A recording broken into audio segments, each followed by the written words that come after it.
All right. So how do you want to do this? Was this your idea or my idea? I don't remember. I don't know. It was kind of like a mutual collaboration Okay. thing, I guess. So I just always see these podcasts where, not in the CRO space, but I don't even know. It's just random podcasts where people like take questions, and it's just always kind of like fun to watch. So I thought, why not bring it to our industry?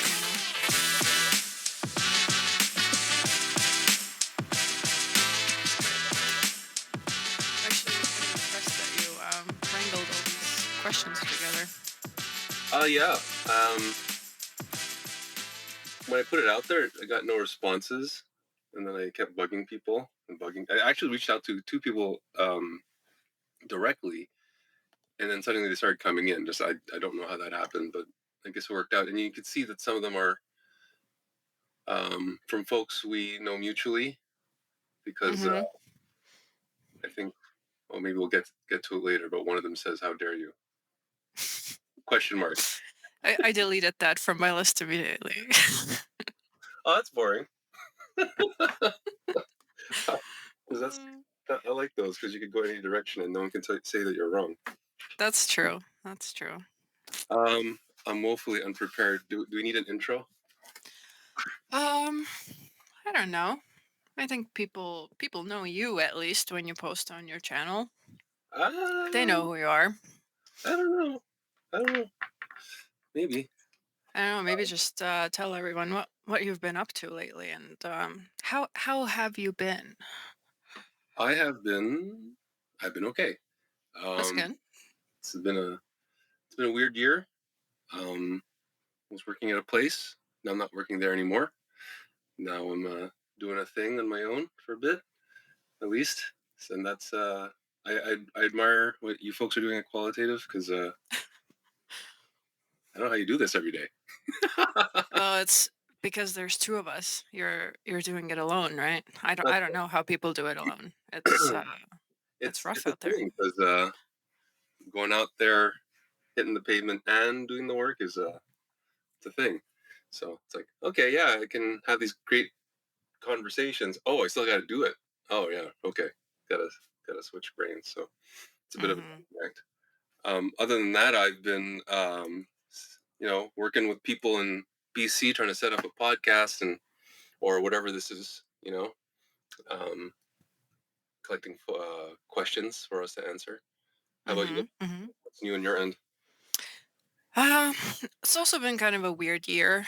Um, it feels like one of these in between years, you know, where the 3 years prior there was just like a lot of change all at once, and now it's kind of Mhm. like this. Okay, I'm just kind of doing what I'm doing, and trying to trying to figure out what to do next, I guess, or what's my next big move Yeah, I was gonna ask in a you, weird way. including what? I don't know. I think I'm just maybe the optimization mindset has gotten to me over the years, but I always like feel in my everyday life like I'm behind or something, and like I need to make more progress, even though I can't even name what that exactly is supposed to be, because everything is on the surface is fine, you know. Yeah, no, I get that. Where it feels like you're always seeking progress. I guess I have that too. It's like, Mm. okay, what did I accomplish today? If I don't accomplish anything in a day, it's like, oh man, what a wasted day. Um, which is probably not a good way to relax, especially if you're trying to take any Oh vacation no, or time off. no, Um, there's no relaxing involved at all. so yeah, hopefully you can find that next whatever it is um, soon. There's something Yeah, I I'm not a leading CRO or anything. I wasn't alluding to that. Just oh, more well, that's more good. like as a person on a personal growth level, I guess. Two things. One, what are you using as a microphone? What is that? It's a Rode Wireless Go, and then it has like this little, what's it called, like a lapel mic or something on a Oh. pen. And what's the other? Oh, it's a pen. It's a Sharpie. It's a Sharpie, yeah. Oh, clever. And I need Yeah. to. I had a mic once. Mm. A couple years ago, we had a basement flood here, and we just like one day the basement started flooding. Like literally, you could see the water coming up, and it's chuck all the stuff in boxes and bins, and you know. Uh, It's unpacked, but I know I have a box with my mic somewhere. So anyway, was it your fault, the flood, or a neighbor's fault, or what I happened? don't know. It was if I say things, will the city get me in trouble? I think it's the city's fault. It's the infrastructure. It couldn't handle the volume of water all at once. So everyone in my area had issues, like hundreds of claims in this Mm. in my zone. Um, but yeah, that's where I live in the bottom of a hill, so all the water. Yeah, at least I was lucky. Like, I'm at the an area where yeah, you got some water, but some folks had water coming through their windows, their basement windows. Like it was that Wow. much water. Okay. Um, yeah, so that's why I don't have a mic, I guess. Okay. Well, it's good to have context. Hi, this is Rommil Santiago from Experiment Nation. If you'd like to connect with hundreds of experimenters from around the world, consider joining our Slack channel. You can find the link in the description. Now back to the episode. All right, so how do you want to do this? Was this your idea or my idea? I don't remember. I don't know. It was kind of like a mutual collaboration Okay, thing, I guess. so I just always see these podcasts where, not in the CRO space, but I don't know. It's just random podcasts where people like take questions, and it's just always kind of like fun to watch. So I thought, why nope, not bring it to our industry? sure. Yeah, we have a bunch of questions. You're the one. You're the note taker. Um, I am. so with notes comes organization and thought. So you probably have an idea of the order that you'd prefer. I was just gonna roll the dice and see what happens, but I think yours will probably make a better episode. I think they're just in the same order as you gave me them on a spreadsheet. I'll let you answer them because you're more organized, and I will just nod my head for Maybe I'll just like read read the question, and you can offer your thoughts, and then sure. if you blank out at first, then I can go. I'm always blank. Yeah, I'll edit that part out. Just gonna put you on the spot because this is your channel, and I'm people used to being expect on the this from spot, you. so it's all good. I just freeze and stare at the deadlights and I Or pray. you can cut those pauses out. So No, I'm not it's cutting out this. This is just as it records. I'll record. I'll cut the stuff that's really bad. Um, but otherwise, we'll go try to keep it as intact as possible. So hit me. okay. Yeah. First of all, thanks to everyone who actually wrote something. Like a lot of those questions are pretty like detailed, I thought. Yeah, Like way more I than think the I ones are expected. anonymous, so that's interesting. Yeah. So let's just get rolling, I guess. Sure. So first one is, what is the right balance between big tests versus small and medium tests? You worked at a testing tool company. You should know this. Well, there's that answer. Their answer is run as many tests as you want or as you can, so we can bill you. Uh, No, no, yeah. they never literally said that. They're not. Come on. I mean, it's their business, so of It course is they their want to business, run. but they never. To be fair, they never said that outright. Um, but they did encourage more tests and more, well, obviously. Um, I'm a very big proponent of a portfolio approach. I think you need a mix of all of these. Um, and it's kind of a weirdly phrased thing. Uh, Emiliano Blanco, that's your question. I'll call you out. Um, so big tests take long to develop, medium less, and small or quick. So you can't just keep working on big tests all the time, or else you're gonna have gaps in between runs. So the mix makes maximizes your use of your bandwidth. Also, bigger tests are more like bigger bets, so there's a risk factor involved. So you don't want to have all risky tests, and you don't want to have all small tests. So you do want to have this portfolio approach where you kind of have a couple of big bets, some medium risk one, the medium size one, and the small one you're just trying to learn to inform the other stuff. Um, I don't have a set proposal to this. I just believe that there should be a balanced approach to it so you can mitigate risk and you're always having something to talk about. Because what I find when you're trying to run a program, um, they're always asking you, what's going on? What did we win? What did we. And if you're only working on the big stuff, then you're like, well, we're still building the test. We're still building the experience. And you have nothing to report on other than progress. So it's nice to have those small ones in there so you can talk about something ending. Yeah. What are your thoughts? Your written, well organized thoughts from your notebook? Yeah, I guess first of all, maybe like to more junior people or whoever's like just learning CRO, what is even a small test versus a big test, right? Like a small test to me would be maybe like a copy change or something that doesn't require a lot of design and development resource. And big test would be like building a new functionality or something like that, right? And well, one thing that definitely influences the ratio between big and small tests is the traffic size, apparently. But there's also not like a linear relationship between the size of the test and the change of like how big the effect will be, I think. Mhm. So it's almost like when you have less traffic, the the solution that you're trying to test needs to be almost more like rooted in research, and it needs to be closer to the business goal and the UX that it will actually influence that. Because if you have a lot of traffic, you can get away with more like random tests, I think, where it's like Sure. you can test like, button colors or whatever, and you can see the effect because you have so much of traffic. But when you're just starting out, you can't really allow for that. So you need to take bigger swings. But then I think where people go wrong is they think the bigger swing is like, let's do a full page redesign, Mhm. Yeah. and that's not it either. So, I think that speaks to our backgrounds. I think my world's usually has historically been either no traffic or a hell of a lot of traffic, where hmm you can run those smaller ones and it's gonna be okay. Um, hmm I imagine in the agency world, you're gonna see more of a variety.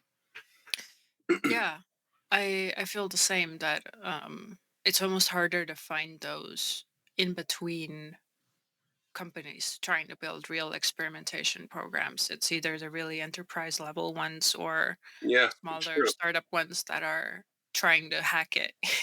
It's true. There is a size where it's like I've never actually worked at a company in that little in between bit. Um, huh. Um, okay, that's one. Do you want me to read the next one, or do you want to do it yourself? Go ahead. Um, I guess we're gonna go in order here. How many iterations per test will you run, knowing the first test was negative, but still see some relevant data towards the hypothesis?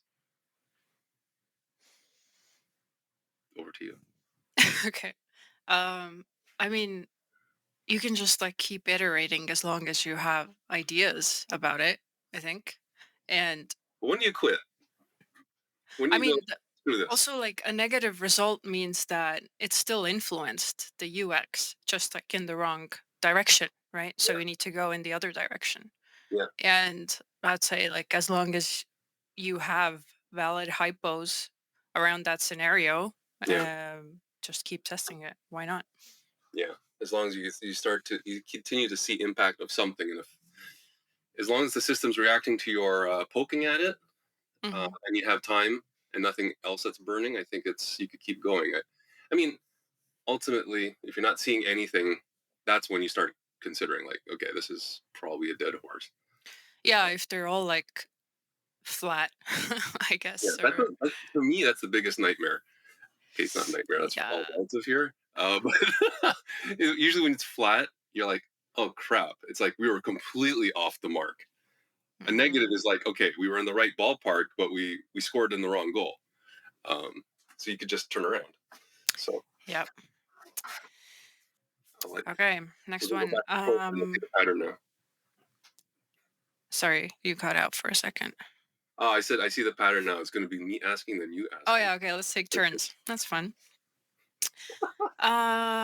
Okay. In small traffic sites, is it best to run one A/B test or launch a test under pre-post test assumption?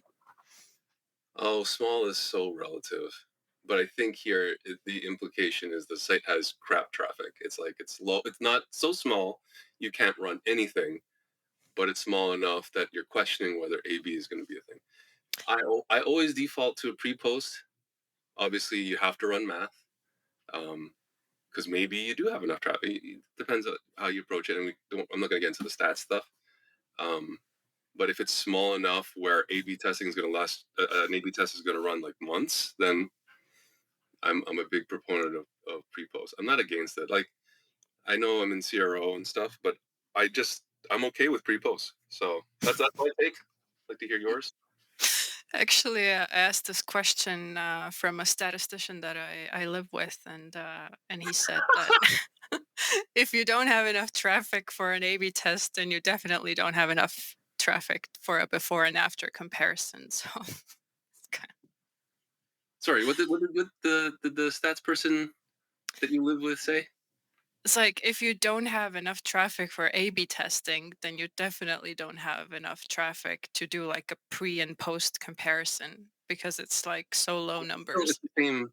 Okay, depend. I see. and there's too many variables basically. It depends how you do the pre-post. I think if you're talking about running t-tests on both, then you have the same problem. But the statistician you live with, I think, is very frequentist minded. Yep, I that's think true. there are options if you change your models. You can work with. You can technically work with lower powers. You can. There's something you get heat, or fuck stats. I know I said that, and just look at it and go, well, the number higher or lower. Like you have to do something, right? Yeah, I mean that's the thing with really like small startups and small traffic sites is like you have to make decisions regardless based Yeah, on something.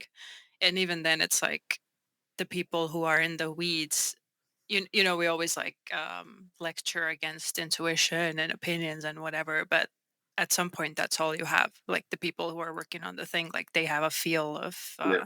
what's working and what's not. So You have I think, data from stuff, but yeah. you may not have data from the thing that you're trying. So at some point, you're guessing.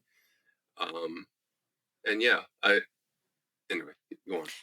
Yeah, and my advice is always like in those scenarios, just go and talk to the small customer list that you have directly, like interview them and do qualitative more than you're focusing on like That's fair. stats. What's the one thing most people in experimentation still refuse to automate or use AI for that you think they should do it? That's Labadan. What? Sorry. What's the one thing people in experimentation still refuse to automate or use AI for Yep. that you think they should? Actually, I don't know. I'm okay. I'm in a few circles, and I hear a lot of pro AI, and I hear anti AI. I'm in Which the. one are you? Let's make it clear right away. Which camp are you in? I don't care. Um, I'm fine with it. Like, yeah, you can argue that don't let it take over our jobs. Yeah, you can argue that, and I think that's probably in my best interest not to let them do that. Um, but arguably, could it do a lot of my job? Maybe, maybe, maybe not as well. Okay, let's put this thought experiment out there.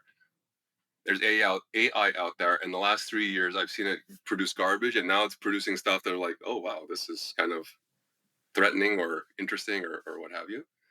It's going to get to a point in a few years where I feel it could do 70%, 80% is good, right? Probably cheaper. Just putting it out there. If you were a business owner, would you not humor AI in some regard, and then you do some stuff and maybe bring an expert to go, well, did the AI suck or did it do okay? Anyway, I'll toss it over to you. What do you think? Yeah, I would categorize myself as an extreme skeptic who still uses it every single day for like a lot of Do stuff. that. Wait, let me chat GPT that. So yeah, it's like I don't well, regards to this question specifically, I think some people are doing it. Who I've seen talk about it is like coding A/B tests, especially simpler ones to get up velocity.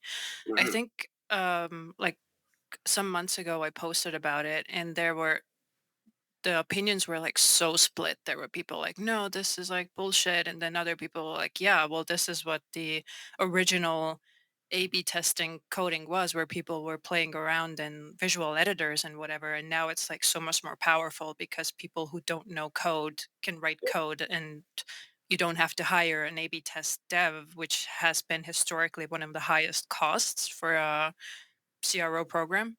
Yeah. And even like we have started to make use of that a lot. um and off like I've tried it too. I'm not a dev by any means, my partner is sort of, but like even when I've tried it, I've gotten an output that's been pretty close to Yeah. the end result that I want, that just needs kind of like a another person's point of view to fix a couple of the mistakes. And I totally get that, people who have like no experience in that area, they probably shouldn't be doing that. But I think if you have at least some knowledge about how, I don't know, how the internet works and how websites are put together, you can definitely kind of leverage that to bring your costs down. Yeah.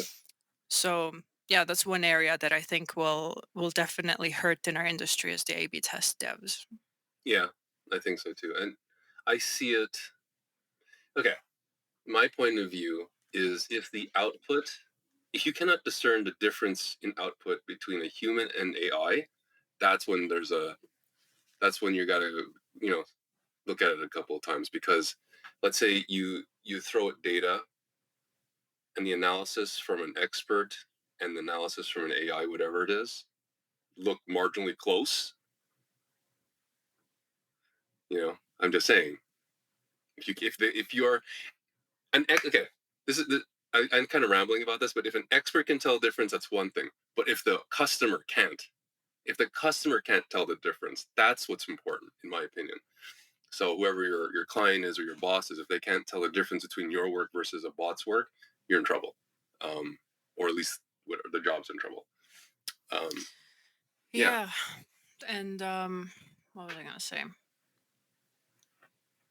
So even just like, but I've noticed the difference. Like let's say I'm working on a project with a bunch of people, and we both try to get the same result out of the AI. yeah, And it does matter what, I mean, it's not so much about the prompting, I guess, but it's kind of like the previous conversations on the historical data yeah. and just the knowledge that you have about this project in depth. It still matters for the output, and it helps you refine your own thinking, I guess. And for me, that's maybe the most valuable part, is like I never rely on the final output. It's more about refining my own thinking, hmm if that makes sense. I think one point it's going to be the opposite direction. It's going to be like, okay, you spit me that, and I'm going to refine it. Maybe. Explain. Well, let's okay. Hypothetically, let's throw out some data. It spits out a thing that you have the background of the project and your expertise in the field. You look at the output and go, "Wow, that part's kind of wonky. That part's kind of wonky." Hmm. Go back and kind of dig into that bit. So you're kind of guiding it and refining it and adding your own stuff. But the grunt work, the the large chunk of it, could be handled by something else. I'm talking hypotheticals here, but I could see that happening. I think it's already happening, kind of. Yeah, that's why people are kind of freaking out about it, to be honest. Yeah. But I think it's a Um, point where they hear the word and they all kind of knee jerk react that, oh, AI evil, like right away. And I'm like, well, okay, so maybe let's wrap part one here. And is that it? You got yeah, done? You're done talking to me today? You don't have any more battery? I mean, uh, as we know, the attention spans and general time people have has gotten shorter and shorter to watch these Fine, things. So, fine.